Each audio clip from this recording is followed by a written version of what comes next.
जिस व्यक्ति में होता है ये गुण, उसके सामने झुक जाती हैं सभी शक्तियां। एक बार भगवान गौतम बुद्ध अपने शिष्यों के साथ किसी पर्वतीय स्थल पर ठहरे थे।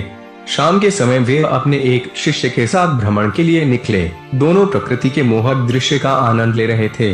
विशाल और मजबूत चट्टान को देख शिष्य के भीतर उत्सुकता जगी। उसने पूछा, इन चट्टानों में तो किसी का शासन नहीं होगा, क्योंकि ये अटल, अविचल और कठोर हैं। शिष्य की बात सुनकर बुद्ध बोले कि नहीं, इन शक्तिशाली चट्टानों पर भी किसी का शासन है।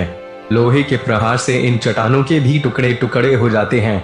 इस पर शिष्य बोला, तब तो लोहा सर्वशक्तिशाली हुआ। बुद्ध मुस्कुराए और बोले, नहीं, अग्नि अपने ताप से लोहे का रूप परिवर्तित कर सकती है। उन्हें धैर्य पूर्वक सुन रहा शिष्य बोला, इसका मतलब अग्नि सबसे शक्तिवान है। बुद्ध ने फिर उसी भाव से उत्तर दिया, नहीं, जल अग्नि की उष्णता को शीतलता में परिवर्तित कर देता है तथा अग्नि को शांत कर देता है। शिष्य कुछ सोचने लग गया।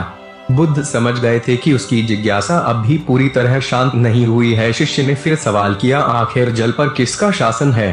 भगवान बुद्ध ने उत्तर दिया, वायु का। वायु का वेग जल की दिशा को बदल देता है। शिष्य कुछ कहता इससे पहले ही बुद्ध ने कहा कि अब तुम कहोगे पवन सबसे शक्तिशाली हुआ। नहीं, पवन सबसे शक्तिशाली नहीं है। सबसे शक्तिशाली है मनुष्य की संकल्प शक्ति, क्योंकि इसी से पृथ्वी, जल, वायु, अग्नि इत्यादि को नियंत्रित किया जा सकता है। जीवन में कोई भी महत्वपूर्ण कार्य संकल्प शक्ति के बगैर असंभव है, इसलिए अपने भीतर संकल्प शक्ति का विकास करो।